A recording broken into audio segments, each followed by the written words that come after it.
کوشش کر رہی تھی جب جج صاحب ان سے سوال پوچھ رہے تھے تو پیچھے سب کہے لگا رہے تھے، کیونکہ جج صاحب کے تینوں جو جج صاحبان ہیں، محترم جج صاحبان ہیں، ان کی شکل پہ بھی ایک انگریزی میں جسے کہتے ہیں بیولڈرمنٹ، وہ پریشان تھے، ان کو سمجھ ہی نہیں آ رہی تھی کہ ایک لا کا، قانون کا طالب علم، ایک بالکل بہت ہی اعلیٰ درجے کے وکیل اس طرح کا مضحکہ خیز کیس کیسے بنا سکتے ہیں۔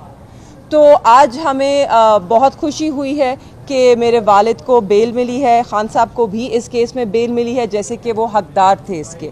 افسوس صرف اس کا ہے کہ 4 ماہ سے زیادہ انہوں نے جیل میں گزارے۔ وہ بالکل بے قصور تھے، اور ایک بے قصور آدمی نے 4 مہینے سے زیادہ بہت ہی مشکل وقتوں میں قید تنہائی میں یہ 4 مہینے گزارے ہیں، جس میں صرف ہم جانتے ہیں کہ کن مشکلات کے باوجود ہمیں وہاں پہ ایکسیس ملا، کتنی مشکل سے ہم وہاں اڈیالہ جیل کے باہر، میں، میری والدہ، میری بہن، روز ہفتہ بہ ہفتہ ہم وہاں کھڑے رہتے تھے کہ ہمیں اندر جانے کی اجازت دی جائے۔ وہ بھی ہم نے انہی کورٹ سے لڑ کر اجازت لی۔ جب ہم وہاں اندر پہنچے تو ہم ہی جانتے ہیں کہ کتنا ہمیں انتظار کرنا پڑتا تھا، کن مشکل حالات میں ہم نے اس سب کا سامنا کیا ہے اور کرتے رہیں گے، کیونکہ ہم یہ صرف اپنے لیے نہیں کر رہے۔ آج ہم اس ملک میں رول آف لا، آئین کی بالادستی، آئین کی حکمرانی، قانون کی حکمرانی، ان سب چیزوں کے لیے کھڑے ہیں۔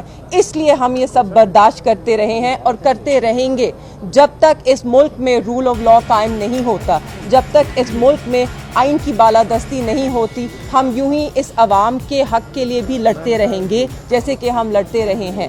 آج مجھے بہت خوشی ہے کہ میرے والد کو رہا کیا جائے گا، کیونکہ ان کی اور کسی کیس میں گرفتاری نہیں ہے۔ تو انشاءاللہ وہ صرف رہا نہیں ہوئے مگر وہ الیکشنز میں بھی حصہ لیں گے، اور پاکستان تحریک انصاف کی جو کیمپین ہے اس کو جہاں تک ہو سکا لیڈ کریں گے۔ آپ سب جانتے ہیں کہ آج کل یہاں پر جلسے جلوس کا کسی نے پوچھا، مگر میں بتانا چاہتی ہوں کہ پاکستان تحریک انصاف کے جو جتنے بھی لوگ ہیں، جو امیدوار ہیں، جو حصہ لینا چاہتے ہیں، ان کے کاغذات نامزدگی ان کو دیے نہیں جا رہے۔ اگر مل جائیں تو جب وہ سبمٹ کرنے جائیں تو یا RO صاحب دفتر میں نہیں ہے، دفتر کو تالے لگے ہیں، یا ان کو اندر تک جانے نہیں دیا جا رہا۔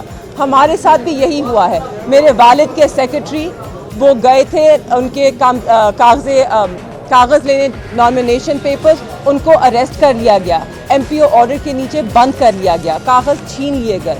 آج ہم لاہور ہائی کورٹ کی ڈویژنل بینچ میں گئے ہیں کہ ہمیں کسی بھی رکاوٹ کے بغیر یہ کاغذ درج کرنے دیے جائیں، اور مجھے امید ہے کہ پاکستان تحریک انصاف کے ہر امیدوار کو یہ حق ملے گا۔